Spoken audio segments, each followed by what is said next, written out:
Gold, trusted gold buyers. మీరు తాకట్టు పెట్టిన బంగారాన్ని విడిపించి ఈ రోజు ఉన్న మార్కెట్ ధరకు కొనబడను. అంతే sir, all protein diet, protein, carbohydrates. ఎందుకంటే ఆ ఎనర్జీ లెవెల్స్కి వాళ్ళు చేయించే డే టు డే చర్యకి అంతా ఎనర్జీ కావాలి సార్.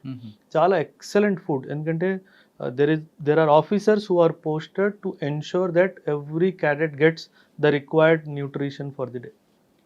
మరి మీరు మిస్ అవ్వడానికి లేదు. మీ కుర్చీ ఉంటుంది, మీ టేబుల్ ఉంటుంది, మీ చైర్ ఉంటుంది, మీ ప్లేట్ ఉంటుంది. మీరు మిస్ అయిపోతే అందులో క్రాస్ అవుతుంది, then you have to give, దానికి పనిష్మెంట్ ఉంది. ఫుడ్ తినకపోవడానికి కూడా పనిష్మెంట్ ఉంది. ఫుడ్ తినకపోవడం వేస్ట్ చేసిన పనిష్మెంట్ అది 100%. అది 100%. So you have to give an explanation why you did not come for a particular meal. దానికి చాలా సివియర్ పనిష్మెంట్. ఒక మార్నింగ్ లేపుతారు, 4 o'clock లేపుతారు సార్, రన్నింగ్ అన్నీ అవుతాయి సార్. బ్రేక్ఫాస్ట్ టైం ఒక 40 minutes ఇస్తారు అనుకోండి. లేదండి, 15 minutes. లేదండి, 4 to 5 minutes. అంతమంది ఎలా తింటారండి? దట్ ఈస్ అంత పెద్ద డైనింగ్ హాల్ ఉంటుంది సార్. 2000 members కూర్చొని తినొచ్చు ఒక్కటే టైంలో, అట్ వన్స్. అంతమంది వెయిటర్స్ ఉంటారు మిమ్మల్ని సర్వ్ చేయడానికి. చాలా ఎక్సలెంట్ అరేంజ్మెంట్ సార్. అది బియాండ్ ఇమాజినేషన్, బియాండ్ ఇమాజినేషన్. కానీ ఒక్కొక్కసారి weekly once, monthly once bada khana ఉంటుంది. అది bada khana after the training sir. మనం యూనిట్కి వెళ్ళాక డెఫినెట్లీ అది bada khana is a informal gathering with the troops. వాళ్ళకి ఏమైనా కష్టాలు ఉంటే మాట్లాడడానికి. So bada khana is basically troops. ఎందుకంటే నార్మల్గా unit life is very strict sir. So వాళ్ళకి కూడా ఒక ఎంటర్టైన్మెంట్ ఫ్యాక్టర్ ఉండాలి అనే డైమెన్షన్లో బడాఖానా పెడతారు సార్. అది కూడా చాలా బాగుంటుంది sir. Bada khana was my favourite time. ఎందుకంటే వాళ్ళు సార్, ఆఫీసర్ అని మర్చిపోయి వాళ్ళ మనసులో ఉన్న మాట చెప్పుకుంటారు సార్. అది చాలా బాగుంటుంది. ట్రైనింగ్ అయిన తర్వాత ఫస్ట్ పోస్టింగ్ ఎక్కడ ఇస్తారండి? హవల్దార్ ఇస్తారా? డిపెండ్ సార్, మీకు ఏ రెజిమెంట్ అలాట్ అయిందో. ఇప్పుడు యూపీఎస్సీలో ఎలాగా ఐఏఎస్ వచ్చిందా, ఐపీఎస్ వచ్చిందా, అలాగా మీకు ఇన్ఫెంట్రీ వచ్చిందా, ఆర్టిలరీ వచ్చిందా, దాన్ని బట్టి ఆ ప్రజెంట్ ఆ యూనిట్ ఎక్కడుంది దాన్ని బట్టి కొందరికి ఫీల్డ్ వస్తుంది సార్, కొందరికి పీస్ వస్తుంది సార్. నేను 10 years సర్వీస్ చేశాను సార్. అదృష్టం దురదృష్టం తెలియదు కానీ ఆల్ 10 years ఫీల్డ్లోనే ఉన్నాను సార్. మీ దగ్గరకు వద్దామని మీరు ట్రైనింగ్ అయింది సార్. ఫస్ట్ పోస్టింగ్ ఎక్కడ? ఫస్ట్ పోస్టింగ్ మానస్ బల్ అని చెప్పేసి యూఏవి బేస్ ఉంది సార్. అక్కడ నేను ఉన్నాను సార్. 18 months అక్కడ ఉన్నాను సార్. అక్కడ నుంచి మళ్ళీ రాజస్థాన్. సరే, ఒకసారి మన ఫస్ట్ పోస్టింగ్ వెళ్తే ఇక్కడ మీరు విశాఖపట్నంలో అంతా స్వెట్టింగ్ ఏరియా. అది మనకి నాది విశాఖపట్నం కాబట్టి మనం నిల్చున్నా కూర్చున్నా సమ్మర్లో అయినా మనకి స్వెట్ వస్తూనే ఉంటుంది. అటువంటి బాడీ మనకు అలవాటు అయిపోయింది. ఈ బాడీని తీసుకొని కంప్లీట్గా మీరు అస్సలు కల్చరల్ షాక్ సార్. ఎందుకంటే అదొకటే కాదు సార్, నేను సియాచిన్లో కూడా సర్వీస్ చేశాను సార్. -69 చూశాను సార్. తట్టుకోగలిగింది మన బాడీ సార్. అంటే దేశ సేవ సార్. ఆ దేవుడే కాపాడతాడు సార్. లిటరల్ గా ఫస్ట్ పోస్టింగ్ మీరు ఎక్కడికి వెళ్ళొచ్చు? లే ఎలాగుందండి అక్కడ? Leh is very cold place sir. In fact Leh is known to be the highest battle field in the world sir. ఆ హైట్లో ఇంకెక్కడ బ్యాటిల్ ఫీల్డ్ లేదు సార్. సో అక్కడ ఒక ఎయిర్ స్ట్రిప్ ఉంది సార్ మనది, చాలా ఇంపార్టెంట్ ఎయిర్ స్ట్రిప్ స్ట్రాటజికలీ మనకి. ఆ ఎయిర్ స్ట్రిప్ని సేఫ్ గార్డ్ చేసే బాధ్యత మాది సార్. ఫ్రమ్ ది చైనీస్ కానీ ఫ్రమ్ ది పాకిస్తానీస్ కానీ దాన్ని కాపాడే బాధ్యత మాది.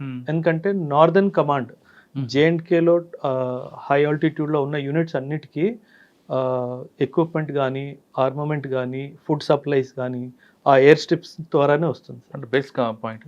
Base point sir. సో అక్కడ మీరు వెళ్ళిన తర్వాత మీరు ఎవరు రిపోర్ట్ చేస్తారు అక్కడ? మా unit commanding officer sir. Unit commanding officer ఒక యూనిట్ ఇచ్చేస్తారు సార్. ఆ యూనిట్కి ఈ ఏరియా అంతా రెస్పాన్సిబిలిటీ మీదే అన్నట్టు ఇస్తారు సార్. సో మా యూనిట్ మీకు ఇచ్చిన రెస్పాన్సిబిలిటీ ఎన్ని కిలోమీటర్ ఉందండి? ఒక 29 kilometers స్ట్రెచ్ ఉంటుంది. 29 kilometers మీరు ఒక్కరేనా? నేను ఒక్కడిని కాదు సార్, మొత్తం battalion sir. 1200 to 1400 soldiers sir. 31 officers sir. 31 officers, అందులో నేను ఒక్కడిని. So it is a team effort sir. It is not that we are doing it all. ఇలాంటివి మీరు అడుగుతున్నవి కౌంటర్ ఇన్సర్జెన్సీలో, కౌంటర్ టెర్రరిస్ట్ ఆపరేషన్స్లో పోస్ట్ రెస్పాన్సిబిలిటీస్ ఉంటాయి. అవి వేరే, అది వేరే. అక్కడ వెళ్ళారు, జాయిన్ అయ్యారు, ఇంటికి వెళ్ళాలి, అమ్మని చూడాలి అనిపించలేదా సార్? చాలా ఉంటుంది సార్. జనరలీ అసలు మనం ఊహించలేము సార్. ఇప్పుడు మనము ఎవరితో మాట్లాడాలన్నా చూడాలన్నా ఫోన్ తీసుకొని వీడియో కాల్ చేసేస్తాం సార్. అక్కడ ఇవన్నీ లేవు సార్. ఫోన్ లేదు సార్, వీడియో కాల్ లేదు సార్. అంటే ఒక్కొక్కసారి శాటిలైట్ ఫోన్ కూడా పనిచేయదు సార్. అంటే మేము ఇంటి వాళ్ళతో మాట్లాడడానికి 8 నుంచి 10 kilometers, కొండల్లో 8 నుంచి 10 అంటే into 4 వేసుకోండి సార్. అంటే 30 kilometers నడిచి ఫోన్ చేసి మళ్ళీ తిరిగి వచ్చిన రోజులు కూడా ఉన్నాయి. ఎందుకంటే ఆ వ్యవస్థ లేదు సార్. అప్పట్లో లేదు, ఇప్పట్లో ఎలా ఉందో నాకు తెలియదు సార్. అచ్చా. అప్పట్లో అసలు లేదు. మీకు అక్కడ బాగా మెమరబుల్ ఇష్యూ చెప్పండి. సార్ బాగా మెమరబుల్ అంటే మీరు అన్నట్టుగా వెదర్ సార్. నేను యాక్చువల్లీ ఏప్రిల్లో నేను జాయిన్ అయ్యాను sir. By the time November December వచ్చేసరికి ఇంకా నేను తట్టుకోలేకపోతున్నాను సార్.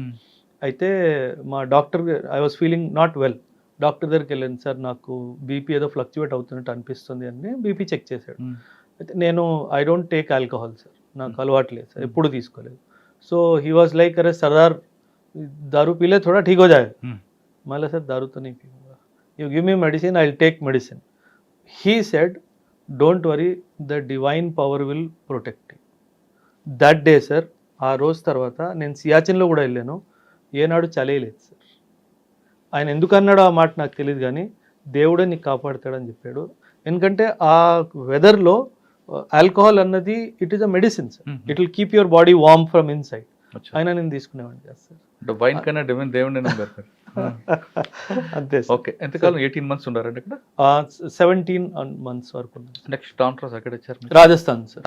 కంప్లీట్ గా 53 సార్, మైనస్ నుంచి ప్లస్ 53 సార్. మీరు ఆశ్చర్యపోతారు సార్. మాకు ఆమె ట్యాంక్స్ ఉంటాయి, ఆ ట్యాంక్స్ మీద ఆమ్లెట్ వేసుకోవడం, ఆ ట్యాంక్స్ మీద చికెన్ ఫ్రై చేసుకోవడం, మా ట్యాంకే స్టవ్ సార్.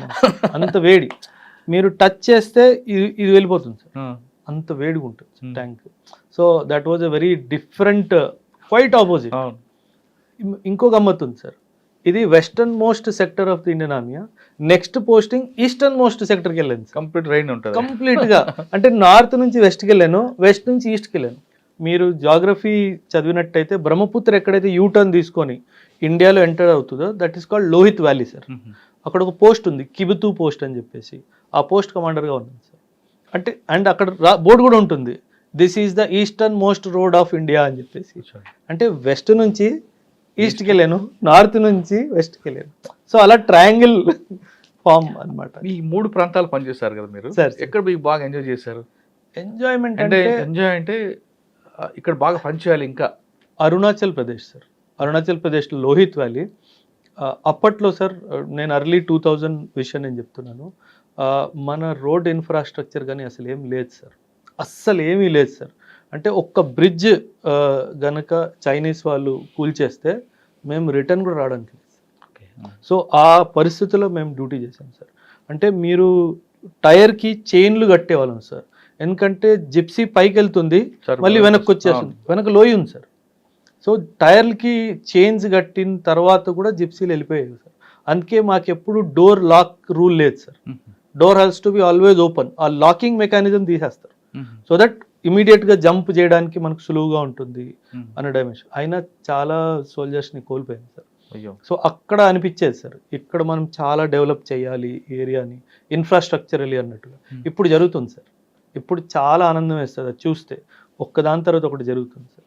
అయితే అక్కడ చాలా అనిపించేది. ఇన్ఫ్యాక్ట్ మీరు హిస్టరీ చదివితే కనుక 1962లో, నేను పిల్లలు ఎవరైతే వింటున్నారో వాళ్ళకు కూడా చెప్తాను, there is a battle called battle of Walong, WALONG, battle of వెలాంగ్.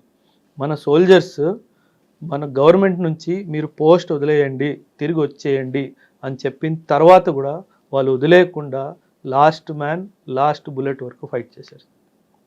ఆ ప్లేస్లో నిల్చుంటే అదొక తెలియలేని ఒక సైలెన్స్ ఉంది సార్ ఆ ప్లేస్లో. ఇప్పుడు కూడా అంతమంది అక్కడ ప్రాణం కోల్పోయి దేశ సరిహద్దుల్ని కాపాడారు సార్.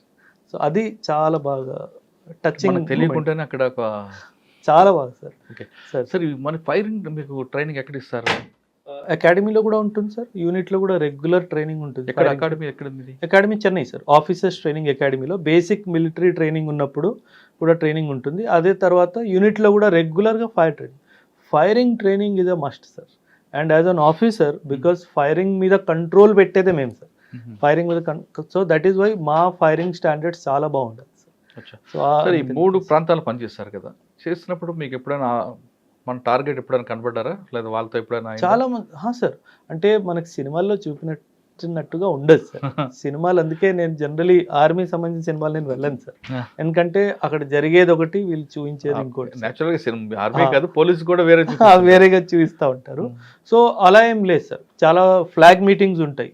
అంటే ఇప్పుడు మీరు నేను ఎలా కూర్చొని మాట్లాడుతున్నామో అలా వాళ్ళ ఆర్మీ కమాండర్ వస్తారు, మేము కూర్చొని వితౌట్ వెపన్స్, బాబు ఈ ప్రాబ్లమ్స్ ఉన్నాయి, ఇక్కడ ఈ ప్రాబ్లమ్స్, వార్ లైక్ సిచ్యువేషన్ ఉన్నప్పుడు అప్పుడు ఎవడు దొరుకుతాడా అని చూస్తాం, కానీ నార్మల్ టైంలో మటుకు అలా ఉండదు. అంటే ఈ సినిమాలో చూపిస్తున్నట్లుగా మనం మీకు అడుగుతున్నా, సార్ సరౌండింగ్ బార్డర్స్కి వచ్చేసరికి వాళ్ళు వస్తుంటారు, గ్రానైట్ విసురుతుంటారు, ఇవన్నీ జరుగుతుంటాయి. లేదండి, లేదు. That only when the situation is bad, only when the war like situation is there, అప్పుడు ఇవన్నీ జరుగుతాయి తప్పితే నార్మల్ పీస్ టైంలో అంతగా ఏముండదు. కానీ ఒక్కొక్కసారి మనకి ఆర్ఎస్పుర పంజాబ్ లాంటి జమ్మూ రంజిత్ సింగ్ ఆర్ఎస్పుర కూడా కావచ్చు, సార్. ఇటువంటి సెక్టార్లు, పూంచ్ సెక్టార్, అవును సార్, ఈ సెక్టార్లో ఎక్కువగా గ్రానైట్లు పడుతుంటాయి కదా అట్టుండే. అవును. అంటే ఇట్ ఈస్ మిస్చీఫ్ సార్. అంటే వాళ్ళు సార్ మనము పాకిస్తాన్ని అర్థం చేసుకోవాలి sir. Pakistan is a semi failed state sir. Semi failed state కాబట్టి ఆ గవర్నమెంట్ కూడా కొన్ని విషయాల్లో ఆర్మీ మీద కంట్రోల్ వీక్ ఉంది sir. So just to keep the issue of Kashmir alive వాళ్ళు ఏదో పని చేస్తారు. అంటే మనం ప్రొవోక్ చేయడానికి చేస్తుంటారు వాళ్ళు. మనకు ప్రొవోక్ అని కాదు సార్, ఇక్కడ గొడవ ఉంది, ఈ గొడవను మేమే సాల్వ్ చేయగలం, ఆర్మీయే సాల్వ్ చేయగలదు అని పొలిటికల్ లీడర్షిప్ని కంట్రోల్ చేయడానికి ఆ డైమెన్షన్లో పాకిస్తాన్ ఆర్మీ పాకిస్తాన్ అంతే. కానీ అంత సిచ్యువేషన్ బ్యాడ్ ఏం లేదు. అంటే not on a day to day base. Sir ఇప్పుడు కొన్ని మీరు చేసిన విలేజ్లో మనకు బార్డర్ కనిపిస్తుంటుంది సార్, ఆర్మీకి మనకి ఉన్నది ఇష్యూస్ పక్కన పెడతాం, జనరల్ పబ్లిక్ పాకిస్తాన్ కానీ ఇండియా వాళ్ళు కలిసిమెలిసి ఉంటుంటారా? చాలా సార్. ఎందుకంటే మనకి బౌండరీ డిజైన్ చేసినప్పుడు అంత లాజిక్ అప్లై చేయలేదు సార్ వీళ్ళు. ఏమైందంటే సే ఫర్ ఎగ్జాంపుల్ సడన్గా మీరు అటు కూర్చున్నారు, నేను ఇటు కూర్చున్నాను, గవర్నమెంట్ వచ్చి ఇదే సరిహద్దు అనేసింది, సో తమ్ముడు అటు ఉండిపోయాడు అన్నిటి వచ్చేసాడు. సో ఆ క్రాస్ కల్చరల్ లింకేజెస్ ఉన్నాయి sir. So common cultural landscape అని అంటాం నేను పాఠం చెప్పినప్పుడు, India Pakistan relationship common cultural landscape ఉంది కాబట్టే మనం గ్రేట్ వాల్ ఆఫ్ చైనా లాంటిది ఏం కన్స్ట్రక్ట్ చేయలేదు సార్. ఎందుకంటే ఒకరు కలుసుకోవాలి కదా, ఎందుకంటే ఫర్ సెంచురీస్ కలిసి ఉన్నారు. మీరు ఐ డోంట్ నో మీరు విన్నారో లేదో, మన్మోహన్ సింగ్ ఒకరోజు పార్లమెంట్లో ఒక స్టేట్మెంట్ ఇచ్చారు sir, I want to have my breakfast in Lahore, lunch in Pakistan, dinner in Afghanistan. This is how my forefathers lived and this is how I want my children also to live. అంటే ఎంత పెద్ద statement చూడండి sir. ఆయన ఏమంటున్నారంటే మన four fathers అందరు కలిసిమెలిసి ఉన్నారు, ఇలాగే ట్రావెల్ చేశారు, ఒక పాయింట్ నుంచి ఒక పాయింట్కి వెళ్తూ బ్రేక్ఫాస్ట్ లంచ్ డిన్నర్ చేసుకుంటూ ఉన్నారు, అలాగే మన ఫోర్ ఫాదర్స్ ఉన్నారు, అలాగే మన పిల్లలు కూడా కలిసిమెలిసి ఉండాలి, ఇలా కొట్టుకోవద్దు. చాలా పెద్ద స్టేట్మెంట్ సార్. అవునండి. అంటే అటువంటి కల్చర్ కనిపిస్తుంటుందా మీకు? Cross culture. అక్కడ కూడా Punjab is one of the biggest state of Pakistan కదా సార్. పార్టీషన్ లో పంజాబ్ పార్టీషన్ కదా అయింది సార్. అవును, కరెక్ట్. సో పంజాబ్ ఈజ్ మీరు విజువల్ గా చూసారా ఎక్కడైనా పనిచేస్తున్న జాయింట్ గా కానీ? మన ఫుడ్ హ్యాబిట్స్ కానీ, డ్రెస్ హ్యాబిట్స్ కానీ, కల్చరల్ హ్యాబిట్స్ కానీ almost similar sir. Almost similar.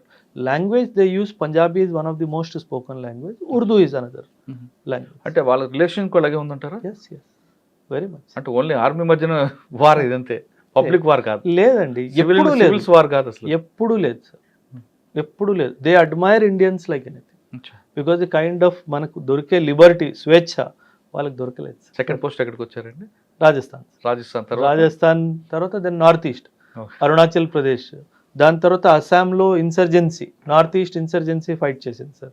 ఒక 3 years వరకు నార్త్ ఈస్ట్ ఉల్ఫా, NSCN వీళ్ళందరికీ మేము, NDFB, బోడోస్, చాలా అంటే నా టఫెస్ట్ పోస్టింగ్ అంటే north east insurgency, because north east insurgents are very good in ambush. వాళ్ళు అటాక్ చేసే విధానం చాలా చాలా అక్యురేట్ గా చేస్తారు సార్. సో అది తప్పించుకోవడం అన్నది చాలా చాలా. మీరు చెప్పిన అస్సాం, మేఘాలయ ప్రాంతాలు పనిచేస్తారు కదా, బోడో ఒకప్పుడు బోడో ఒకప్పుడు సార్, ఇప్పుడు లేదు. అవును సార్. వాళ్ళ అంబుష్ ఎలా చేసేవారండి? అంటే గెరిల్లా టైపా లేదా? Guerrilla ambush sir, guerrilla ambush. And sir మనము వాళ్ళని ఎథనికల్గా చూస్తే they are fighting race sir. వాళ్ళు ఫైట్ చేయడానికే పుట్టారు సార్. ఓహో. సో వాళ్ళకి అది న్యాచురల్గా ఉంది లోపల, అంటే ఒక ఆలోచించే తీరు, జీన్స్ ఉంది, చాలా స్ట్రాంగ్ సార్. ఎందుకంటే అండ్ వాళ్ళకి వాళ్ళ ల్యాండ్ చాలా బాగా తెలుసు సార్. అంటే మీరు ఒక ఇన్సిడెంట్ చెప్తాను సార్ నేను మీకు, మీరు ఆశ్చర్యపోతారు. ఒకరోజు ఒక ఇంటి వచ్చింది, ఒక ఉల్ఫా లీడరు ఒక విలేజ్లో ఒక ఇంట్లో కూర్చొని ఉన్నాడు. సో మొత్తం కార్డన్ చేసి చుట్టుముట్టేసి నేను అటాక్ లాంచ్ చేశాను సార్. నేను ఫ్రంట్ డోర్ నుంచి ఎంటర్ అయ్యాను సార్. ఆయన వెనక డోర్ ఓపెన్ చేసుకొని పెద్ద లోయి sir, he just jumped in to the valley. అయ్యో, ఐఎమ్ లైక్ వీడు ఆత్మహత్య చేసుకున్నాడు అంటే విలేజర్స్ నవ్వారు. ఏం నవ్వుతున్నారు అని అడిగితే, సార్ కింద ఎంత బుషి ఉంటుందంటే వాడికి ఏం కాదు అని. నాకు తెలియదు ఆ విషయం, నాకు తెలిసి ఉంటే నేను కూడా జంప్ చేసేవాడిని కదా.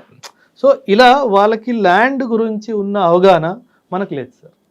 సో అందుకే they are very very potential. అంటే క్లినికల్ ప్రెసిషన్ తోటి స్ట్రైక్ చేస్తారు సార్, చాలా అక్యురేట్గా వాళ్ళు అంబుష్ పడతారు సార్. చాలా కష్టం. మీరు ఒక సినిమా వచ్చింది అజయ్ దేవగన్ది, Hindi cinema sir, Tango Charlie అని చెప్పేసి. ఆ సినిమాలో కొంచెం వరకు నిజం ఎలా జరుగుతుందో అలా చూపించాడు సార్. చాలా బ్రూటల్ ఉంటుంది. మీకు బాగా టఫెస్ట్ ఫైట్ ఎక్కడ చెప్పండి. అక్కడ ట్యాంగో చార్లీ చెప్తున్నాను కదా, ఇన్సర్జెన్సీలో ఒకరోజు మా మీద అంబుష్ జరిగింది సార్. టీ గార్డెన్లో కాలువల్లాగా ఉంటాయి సార్, కాలువలో పడుకున్నాను, పైనుంచి బుల్లెట్స్ వెళ్తున్నాయి సార్, తల పైకి తీస్తే పేలిపోతుంది సార్. అంటే 17-18 minutes క్రాస్ ఫైరింగ్ జరిగింది సార్. దేవుడు ఉన్నాడు కాబట్టే బయటకు వచ్చాం, లేకపోతే నేను ఇప్పుడు ఇది రూమ్ అనుకోండి సార్, నా గోడ మీద అన్ని బుల్లెట్ మార్క్స్ ఉండేవి, నా బెడ్ పక్కన AK-47 కాక్ చేసుకొని పడుకునేవాడిని. సో చాలా టఫ్ టైమ్స్ చూసాను సార్ ఆర్మీలో. సో ఇవన్నీ గుర్తు చేసుకుంటే గూస్ బంప్స్ వస్తాయి సార్. ఇప్పుడు గూస్ బంప్స్ వస్తాయి, నాకే వస్తున్నాయి. చాలా ఇట్ వాజ్ వెరీ. నేను అందుకే నా పిల్లలు చెప్తాను సార్ ఇన్స్టిట్యూట్లో కూడా, మీకు అడ్డంకులు వస్తున్నాయి, ఆబ్స్టకల్స్ వస్తున్నాయి అంటే nature wants you to rise above the obstacle. Obstacle రావట్లేదు అంటే మీరు దారి తప్పిపోయారు. మీకు అడ్డంకులు వస్తున్నారంటేనే మీరు కరెక్ట్ దారిలో ఉన్నారు. నేచర్ మిమ్మల్ని ఆ ఆబ్స్టకల్స్ పైకి లేవాలి అన్న విధంతోనే టెస్ట్ చేస్తుంది. మీకు ఇప్పుడు అంబుష్ వేశారు, ఏదైనా ఒక మేజర్ ఇష్యూ చేస్తే మీకు ఇన్విటేషన్ పంపించినట్లు మీరు అక్కడికి వెళ్తారు, రష్ అప్ అవుతారు, వాళ్ళ అంబుష్ లో మీరు అటువంటి జరుగుతుంటాయా, లేదా డైరెక్ట్ గానే నీకు పలానా దగ్గర ఉన్నావు రండి అంటూ వాళ్ళు? లేదు, అలా ప్రీ మనకి ఇన్ఫర్మేషన్ ఇవ్వరు సార్ వాళ్ళు. ఇంకొకటి సంఘటన చెప్తాను సార్ నేను మీకు. ఒక విలేజ్లో ఒక ఇన్ఫార్మర్ ఉన్నాడు సార్.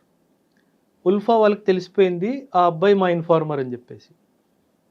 ఎలా చంపారంటే సార్, అంటే చెప్పాలో తెలీదు, వాడిని సగం చంపేసి వదిలేశారు సార్. అంటే పీకి సగం కోసేసి ఆ బ్లడ్ వస్తూ ఉంది. రాత్రి 3:30-4 o'clock అది చేసి ఉంటారు సార్. అండ్ డెఫినెట్గా ఎవరైనా వెళ్ళి చూస్తారు కదా సార్, దాని చుట్టుపక్కల బాంబు పెట్టారు సార్. అంటే సాధారణంగా ఎవరైనా మనం ఆ పరిస్థితులు చూస్తే పరిగెట్టుకుంటూ వెళ్ళి చూస్తాం కదా సార్ ఏంటా అనేసి. పక్క కొండ మీద కూర్చొని మా ట్రూప్స్ వెళ్ళంగానే బటన్ నొక్కాడు సార్, ఇంకో బాంబు వెళ్ళింది సార్, 6 మంది పోయారు సార్. అంత బ్రూటల్గా చేస్తారు sir. So it is not a joke that is happening sir. అందుకే ఆర్మీ కమిట్ అయిపోయింది సార్. నార్త్ ఈస్ట్ ఇన్సర్జెన్సీలో మన ఆర్మీ చాలా ఇదిగా కమిట్ అయిపోయింది. అది మనం గుర్తించాలి సార్. సో ఆ సిచ్యువేషన్స్ నుంచి బయట రావాలి, మన ట్రూప్స్ని సేఫ్ గార్డ్ చేసుకుంటూ బయట రావాలి, ఏ సివిలియన్కి ఏం కాకుండా చూసుకోవాలి. అది చాలా పెద్ద బాధ్యత సార్. అంటే మీరు పనిచేస్తున్న ఆ ప్రాంతంలో ఆర్మీ అనేది కేవలం ఫైట్ ఒకటే కాకుండా ఇంటెలిజెన్స్ డిపార్ట్మెంట్ కానీ, లేదా సోషో ఎకనామిక్ ప్రాబ్లమ్స్ సాల్వ్ చేయడంలో కానీ, డెవలప్మెంట్ ఇష్యూలో కానీ చాలా మీది ఉందా? చాలా సార్. ఆపరేషన్ సద్భావన అనే ప్రోగ్రామ్ ఉంది సార్. ఒక నా పర్సనల్ ఎక్స్పీరియన్స్ నేను చెప్తాను సార్. గర్ల్స్ది హై స్కూల్ ఉంది సార్, గర్ల్స్ హై స్కూల్ ఉంది. అయితే ఎవరి ద్వారానో విలేజ్ హెడ్ ద్వారా మాకు ఒక రిక్వెస్ట్ వచ్చింది, సార్ ఈ గర్ల్స్ హై స్కూల్ చుట్టుపక్కల ఒక పెద్ద వాల్ కట్టిద్దాం సార్ అనేసి. అయితే నేను నా రిసోర్సెస్ నేను వాడి మొత్తం ఆ చుట్టుపక్కల స్కూల్ చుట్టుపక్కల కట్టించాను సార్, వాల్ కట్టించాను.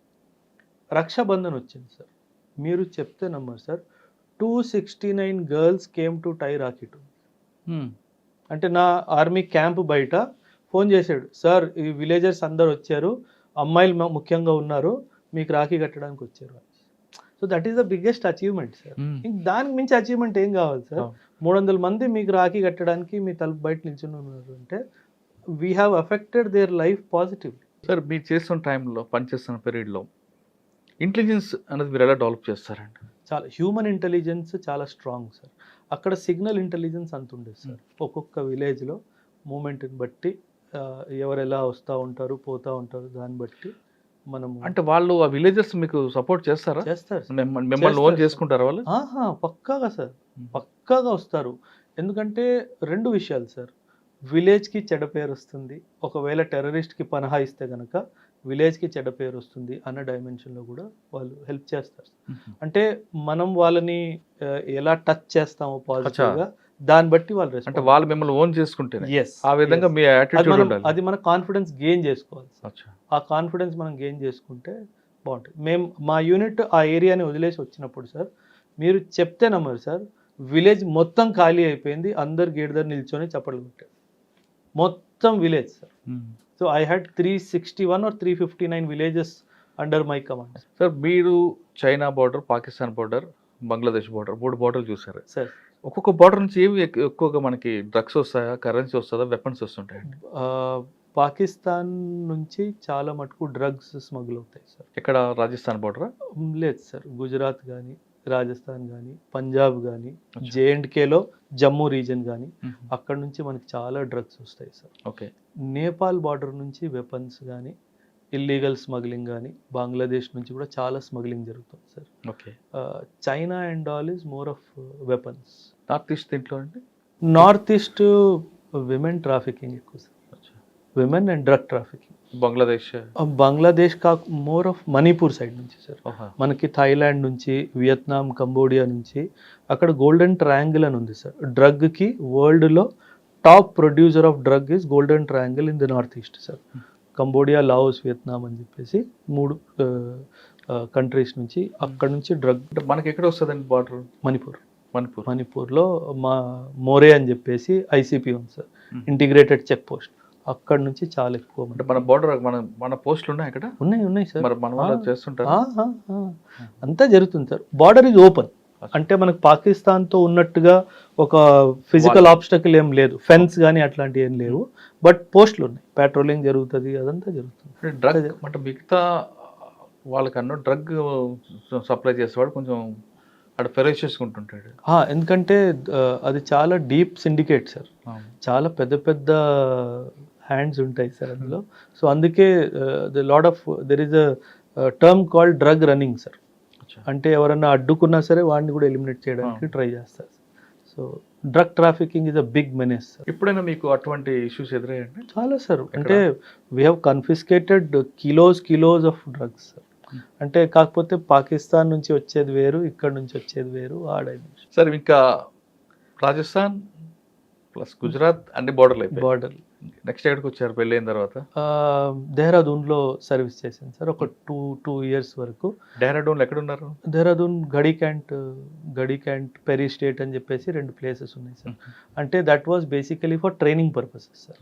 అక్కడే ఆ 2 years కొంచెం ఫ్యామిలీతో పాటు ఉన్నాను సార్, ఆ తర్వాత ఎప్పుడు లేదు. డెహ్రాడూన్లో ముస్సోరీ, ఉత్తరాఖండ్ అని చూసారా? అక్కడ మనం ఫ్లవర్ వ్యాలీ ఉంటుంది. అవును సార్, చాలా beautiful location, flowers valley. Badrinath route వెళ్ళారా మీరు? చాలా బాగుంటుంది. అంటే సార్ ఆర్మీ మూవ్మెంట్ కి సివిలియన్ మూవ్మెంట్ కి చాలా తేడా ఉంది సార్. అంటే మా మూవ్మెంట్ అంత ఫ్రీగా యాజ్ ఎ సివిలియన్ గా ఉండదు సార్, చాలా పగడ్బందీతో జాగ్రత్తగా మూవ్మెంట్ చేయాలి. ఇక్కడ మీ మన టెంపుల్ కూడా ఉంటుందండి? ఉన్నాయి sir. Gurudev Tegh Bahadur Guru Tegh Bahadur. There is one famous temple called Nahan also sir, అది కూడా అక్కడే ఉంది, పౌంటా సాహిబ్ దగ్గర. చూసారు సార్ మీ కల్చర్లో సార్ ఇటువంటి పిల్గ్రిమ్స్ కానీ యాత్రగాలు వెళ్తున్నప్పుడు మధ్యలో లంగర్ పెట్టి ఆ ఫుడ్ పెట్టడం వెనక రీజన్ ఏంటండి? Service to humanities, service to God sir. ఇది సిక్కిజం యొక్క basic principle. 3 principles sir Sikhism: Naam Japo, Kirat Karo, Vandke Chhako. These are the 3 principles. Naam Japo, దేవుడిని మర్చిపోవద్దు, దేవుడి పేరు తీసుకుంటూ ఉండాలి. Kirat Karo, do work, hard work.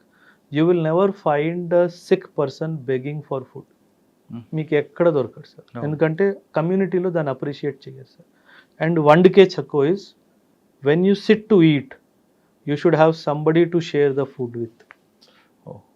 So అది అక్కడ ఆ కాన్సెప్ట్ నుంచి లంగర్ అనే కాన్సెప్ట్ వచ్చింది సార్. కానీ లంగర్ ఇంకో డైమెన్షన్ ఏంటంటే it is like meeting of equal social status.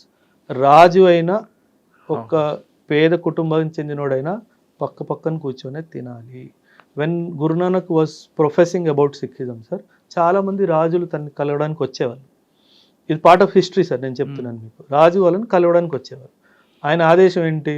First లంగర్లో భోజనం చేయి, ఆ తర్వాత నా దగ్గరికి రా. భోజనం చేయించాల్సిన ఉద్దేశం భోజనం పెట్టడం కాదు, నీ పక్కన ఎవరున్నా సరే నువ్వు దాన్ని యాక్సెప్ట్ చేయాలి, అప్పుడే నా దగ్గరికి రావాలి. సో నువ్వు నేను కింగ్ అనే ఆలోచన నుంచి కిందికి వచ్చి కామన్ మ్యాన్ లాగా తిని నా దగ్గరికి వస్తే అప్పుడు నేను చెప్పింది నీకు అర్థమవుతుంది. ఈ లంగర్ చేసే దానికి ఫుడ్కి కానీ మిగతా విషయాలకు కానీ ఫైనాన్షియల్ ఎక్కడి నుంచి వస్తుంది? Donations, donations sir. చాలా చాలా బాగా చేస్తారండి సార్ కోవిడ్ అవ్వనివ్వండి, ఎనీ న్యాచురల్ డిజాస్టర్ అవ్వనివ్వండి, ఎనీ కైండ్ ఆఫ్ కెలామిటీ అవ్వనివ్వండి, the Sikh community is the first community to respond. Establish langar instantaneously, within 2 hours langar will be established, hot food will be serve to every. Hot food కూడా మీరు ఇచ్చేది లంగర్లో roti, dal, paneer, yes, butter milk, yes, yes sir. Sweet. It has divine blessings. ఆ taste ఇంట్లో రాదు. ఆ ప్రసాదం మనకు ప్రసాద్ పెడతారు కదా సార్, అది మనం ఎంత నెయ్యి వేసినా సరే, ఎంత వేసినా ఇంట్లో ఆ టేస్ట్ రాదు sir. That has divine blessing sir. అది దేవుడు. సార్ మీ కమ్యూనిటీలో ఇంకొక మంచి గొప్ప విషయం ఉందండి సార్. ఎవరైనా తప్పు చేస్తే గురుద్వారకు వెళ్ళి అక్కడ బూట్ పాలిష్ చేయడం. ఎస్, సేవ sir. So it is called you know, మనం ఏమైనా తప్పు చేస్తే దేవుడికి, okay I'm trying to understand that I have committed a mistake, నేను తప్పు చేశాను, దానికి నేను ఈ సేవ చేస్తాను. తప్పు చెయ్యకపోయినా చాలామంది వస్తారు సార్, ఆ స్పిరిట్తో వస్తారు. అంటే it is basically to bring a sense of equality. మనం అందరూ ఒక్కలే, నేను ఇంకొకటి బూట్ పాలిష్ చేస్తున్నందుకు నేను చిన్నోడిని అయిపోను, ఆ డైమెన్షన్ ఆఫ్ థాట్ కూడా.